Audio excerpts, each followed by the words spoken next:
Bismillahirrahmanirrahim. Assalamualaikum warahmatullahi wabarakatuh. Salam sejahtera untuk kita semua. Perkenalkan, saya Abdul Rahmat dengan NUPTK 0158664665130223. Saya merupakan salah satu dosen di Prodi Psikologi Fakultas Psikologi Universitas Negeri Makassar dengan peminatan di bidang psikologi industri dan organisasi. Video ini merupakan pernyataan diri dosen dalam unjuk kerja Tridharma Perguruan Tinggi dalam bidang pengajaran. Dalam kesempatan ini saya akan menjelaskan terkait salah satu mata kuliah di bidang psikologi industri dan organisasi, yaitu mata kuliah Assessment Center. Mata kuliah ini merupakan mata kuliah pilihan di semester 6 untuk mahasiswa di Prodi Psikologi Fakultas Psikologi Universitas Negeri Makassar. Adapun capaian pembelajaran lulusan untuk mata kuliah Assessment Center, yaitu mahasiswa mampu memahami konsep dasar dari asesmen psikologis dalam menganalisis gejala psikologis pada individu, kelompok, organisasi, dan masyarakat. Adapun capaian pembelajaran mata kuliah Assessment Center dibagi dalam 4, yaitu yang pertama mahasiswa mampu menunjukkan sikap bertanggung jawab atas pekerjaan di bidang keahlian psikologi secara mandiri. Kemudian yang kedua, mahasiswa mampu mengambil keputusan secara tepat dalam konteks penyelesaian masalah di bidang keahlian psikologi berdasarkan hasil analisis informasi dan data yang didapatkan. Yang ketiga, mahasiswa mampu melakukan interview, observasi, dan tes psikologi yang diperbolehkan sesuai dengan prinsip psikodiagnostik dan kode etik psikologi Indonesia. Dan yang terakhir atau yang keempat, yaitu mahasiswa mampu memahami konsep dasar asesmen psikologis dalam menganalisis gejala psikologis baik secara individu, kelompok, organisasi, dan masyarakat. Dari CPMK mata kuliah tadi kemudian dijabarkan lagi dalam beberapa sub CPMK. Jadi di sini ada 6 sub CPMK khusus untuk mata kuliah Assessment Center, yaitu yang pertama, mahasiswa mampu memahami tentang konsep dasar dari Assessment Center itu sendiri, mulai dari sejarah, kemudian definisi dari Assessment Center, karakteristik, kemudian manfaat, dan tahapan yang harus dilakukan dalam melakukan Assessment Center.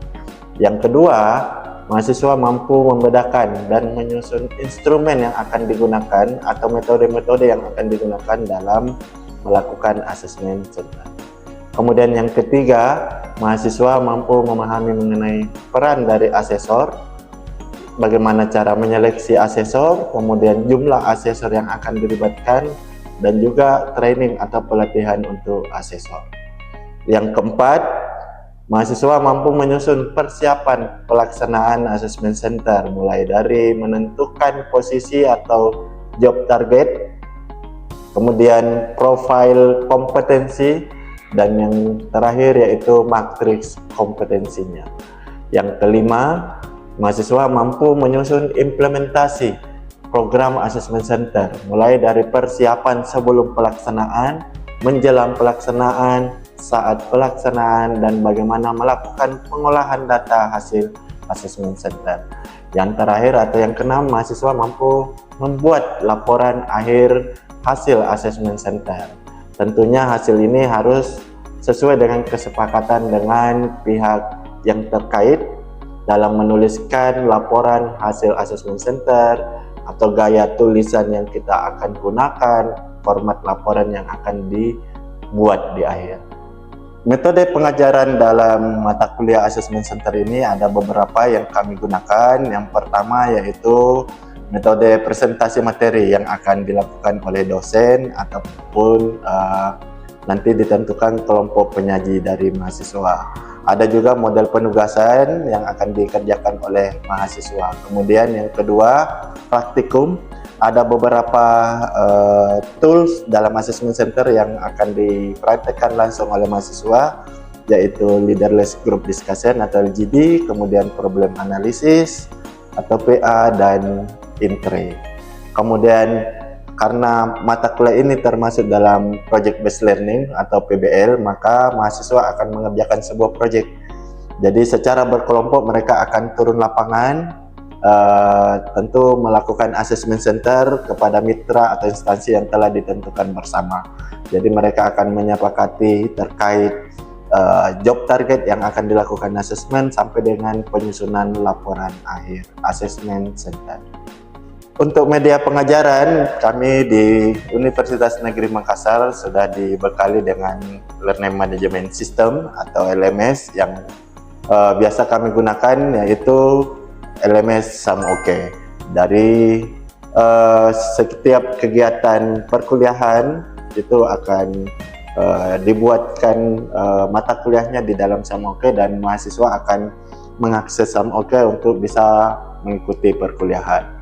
Kemudian selain LMS, kita juga bisa menggunakan media-media yang lain untuk misalnya diskusi dengan mahasiswa, bisa lewat WA group atau bisa lewat Telegram atau media apapun yang bisa mewadahi pertemuan secara tidak langsung dengan mahasiswa. Kemudian untuk buku yang akan digunakan dalam mata kuliah Assessment Center ini ada beberapa, ada 3 buku yang kami jadikan rujukan untuk mahasiswa.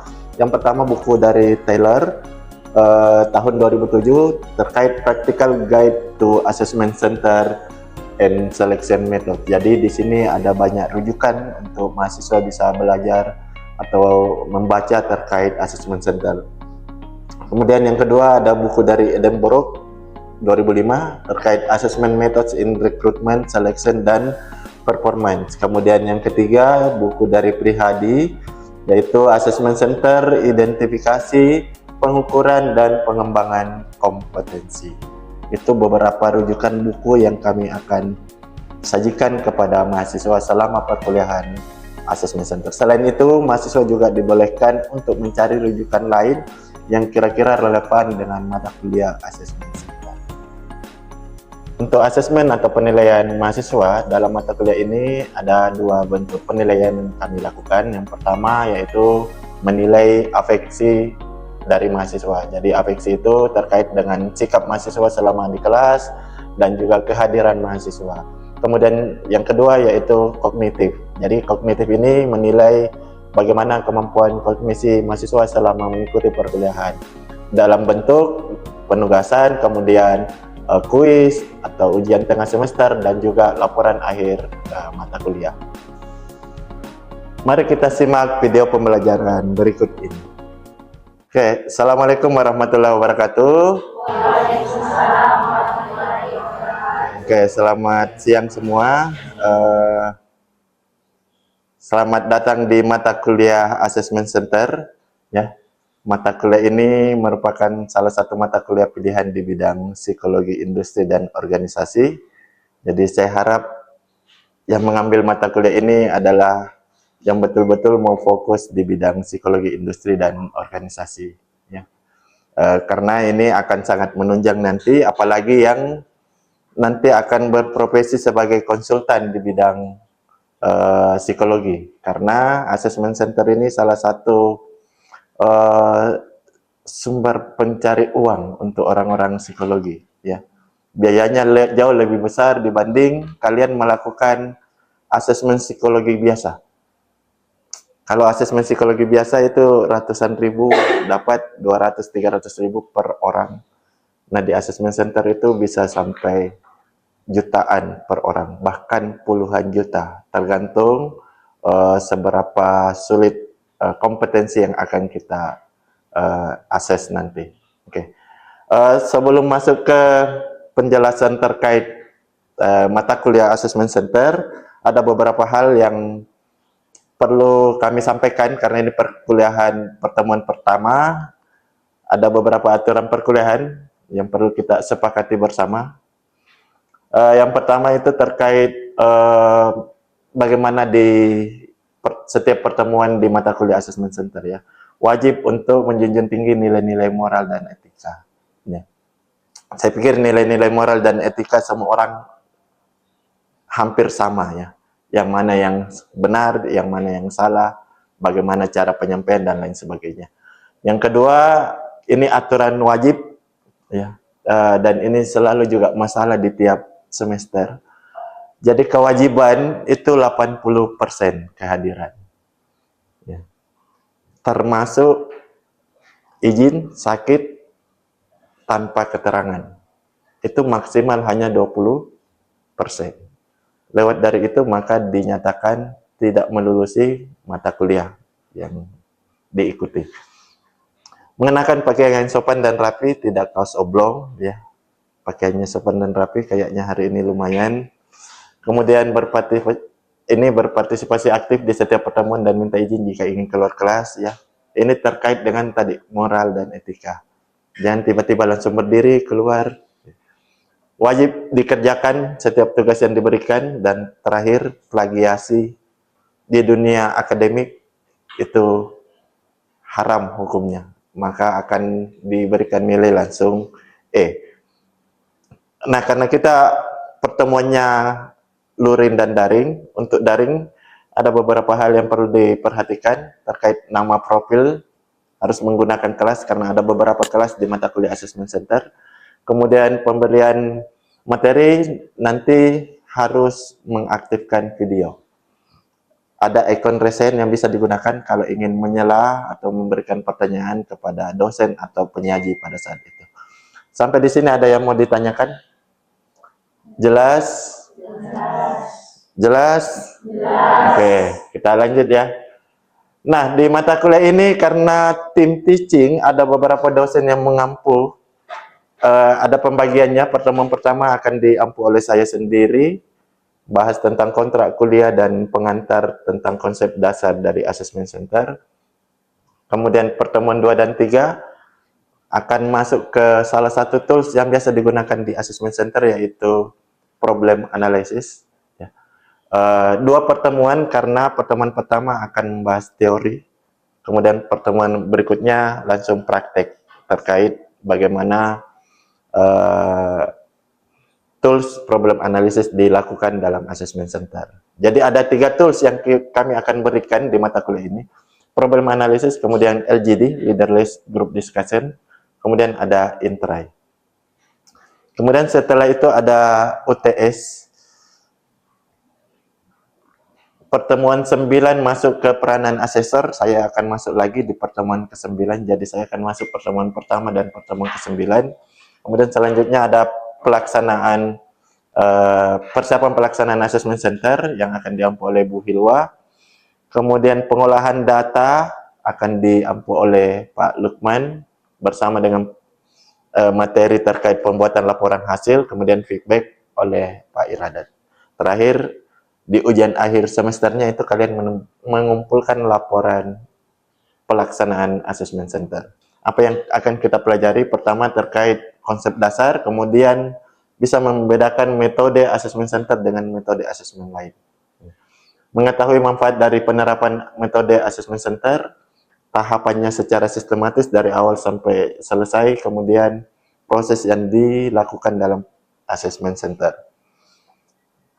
Assessment center itu apa?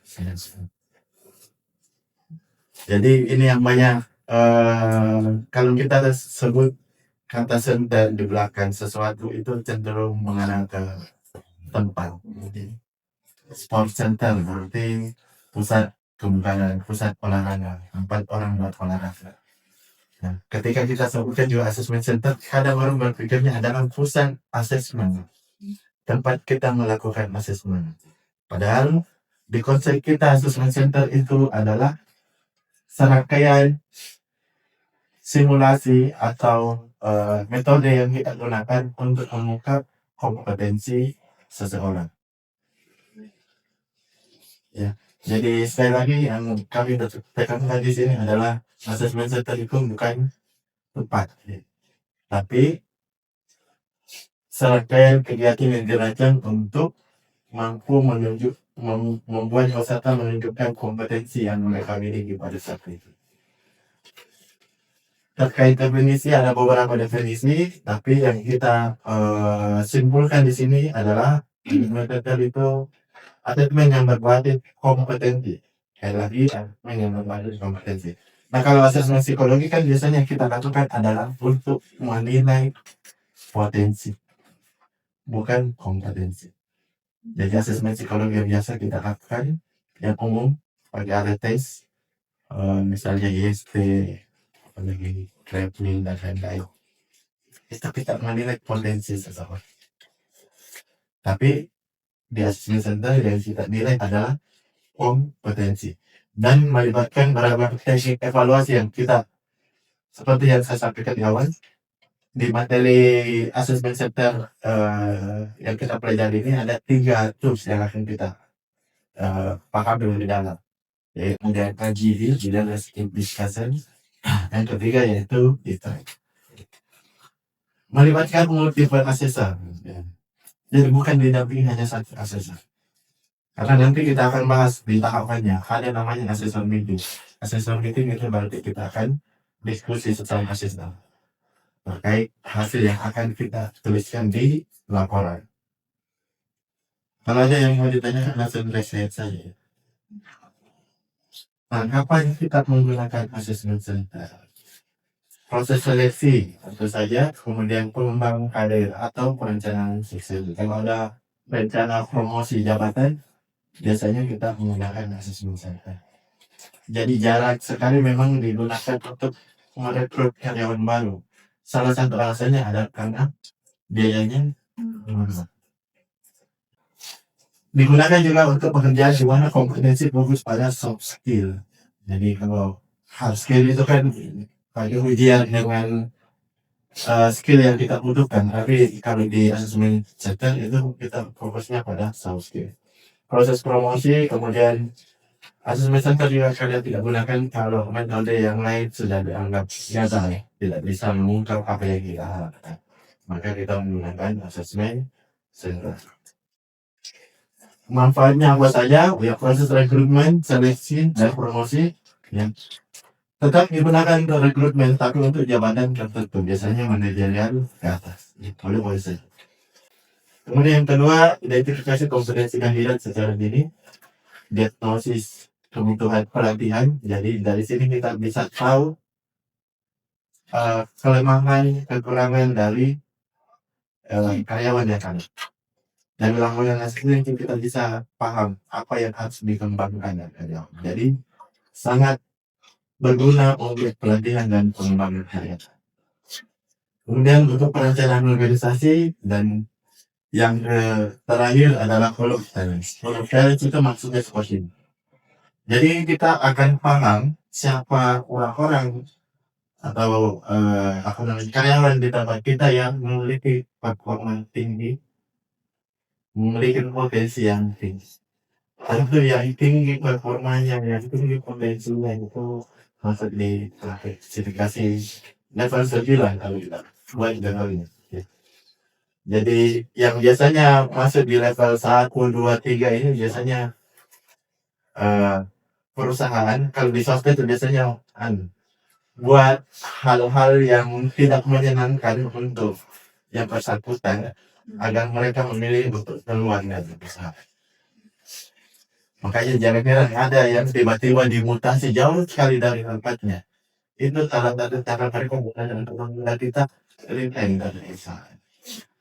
Kenapa? Karena kalau mereka yang mengeluarkan kita, ada konsekuensi yang harus mereka berikan.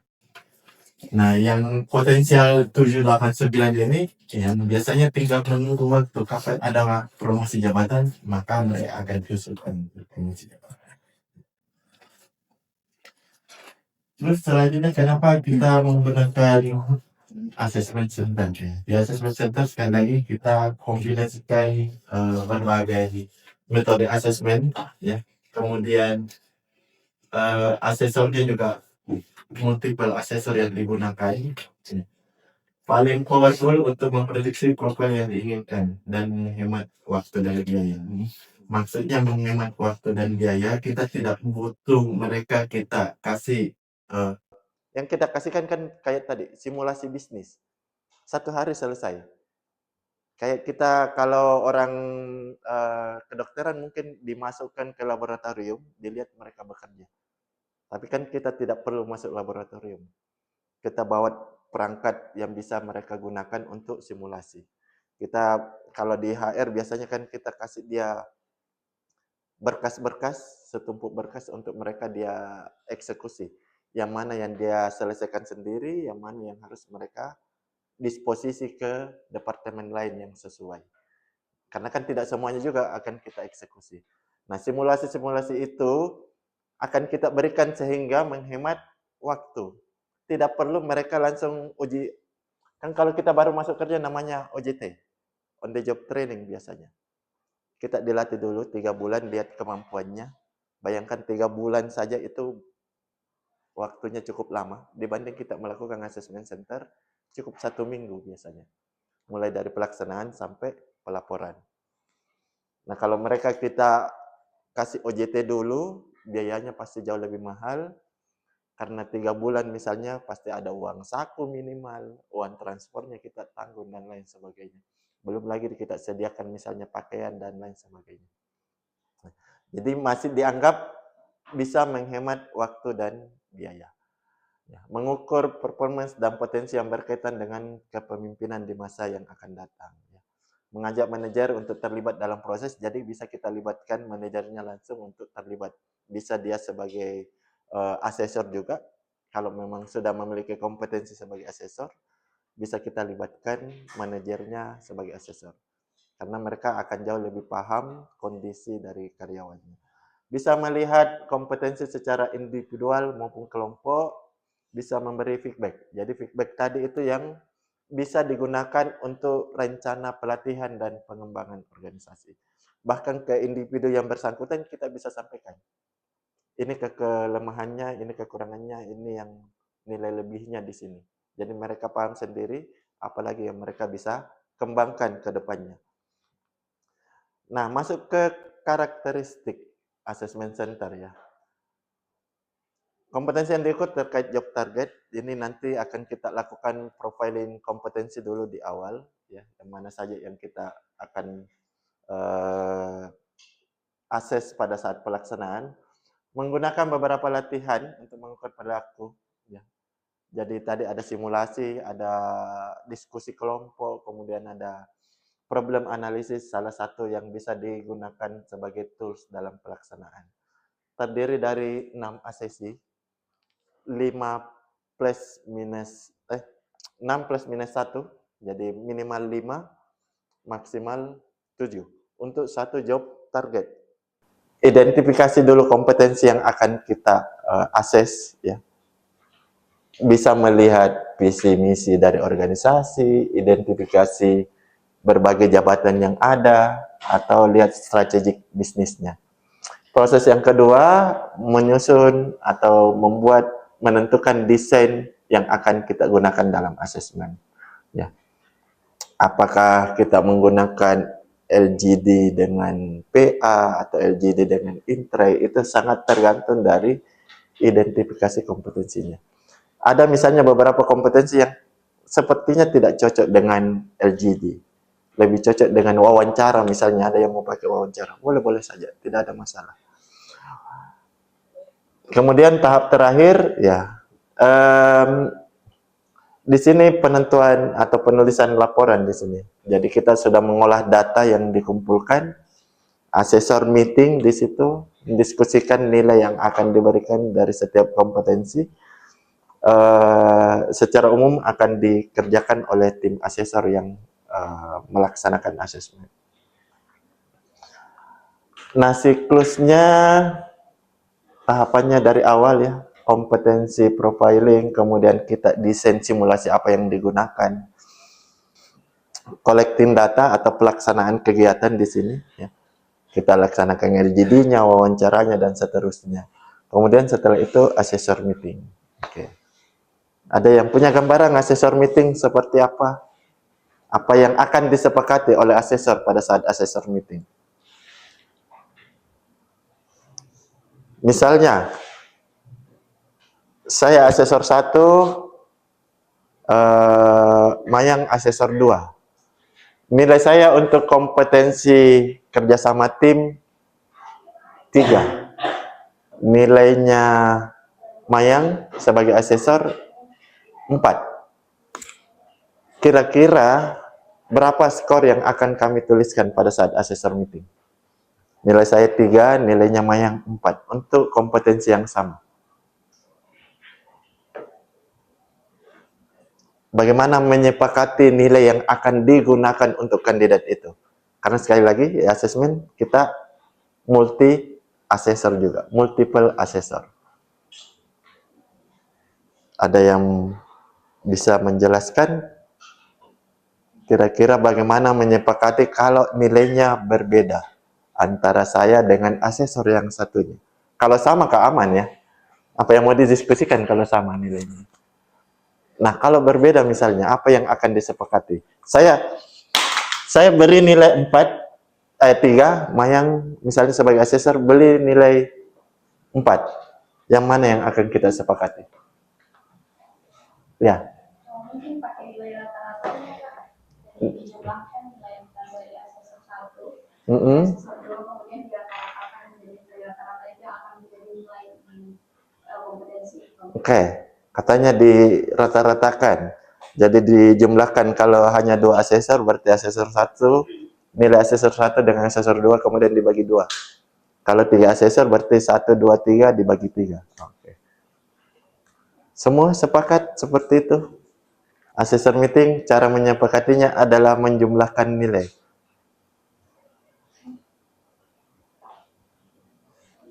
Kalau begitu untuk apa ada asesor meeting? Kan cukup administrator yang lakukan. Kalau hanya menjumlahkan nilai, kan selesai pengolahan data, kumpul hasil, sudah. Tinggal administrator entah pakai aplikasi apa, menjumlahkan, kemudian dibagi sesuai jumlah asesor. Kan akan keluar dengan otomatis nilai rata-ratanya. Tapi kenapa di assessment center itu dibuat satu sesi khusus asesor meeting? Karena yang akan disepakati bukan menjumlahkan 2 nilai dari asesor kemudian dibagi jumlah asesor. Jadi di asesor meeting adalah tempat asesor untuk mempertahankan penilaiannya mereka masing-masing. Jadi sekali lagi, bedanya assessment center itu ada namanya asesor meeting. Jadi di sini kuat-kuatan evidence asesor untuk menentukan apakah nilainya yang akan digunakan atau nilai dari asesor yang lain. Oke. Setelah itu reporting, menyusun laporan dan memberikan feedback. Ya. Kurang lebih itu gambaran umum dari assessment center. Ya. Oke, sampai di sini ada yang mau ditanyakan terkait materi dasar dari assessment center? Kalau tidak ada, kita masuk ke sesi asesmen penilaian di akhir, kuis, ya. Bisa diakses dengan link di atas atau scan barcode di atas. Ya.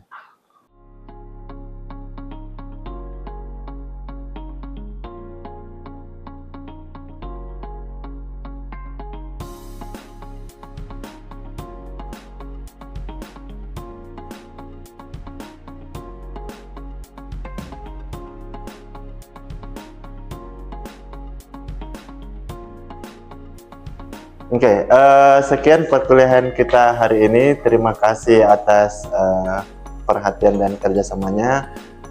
Untuk pertemuan berikutnya nanti tolong dihubungi Ibu Ismarli Muiz ya untuk masuk di pertemuan berikutnya. Saya akhiri. Assalamualaikum warahmatullahi wabarakatuh. Waalaikumsalam warahmatullahi wabarakatuh. Itulah tadi video pembelajaran untuk mata kuliah yang saya ampu, mata kuliah Assessment Center. Video ini sebagai bentuk pernyataan diri dosen dalam unjuk kerja Tridharma Perguruan Tinggi dalam bidang pengajaran. Terima kasih. Assalamualaikum warahmatullahi wabarakatuh.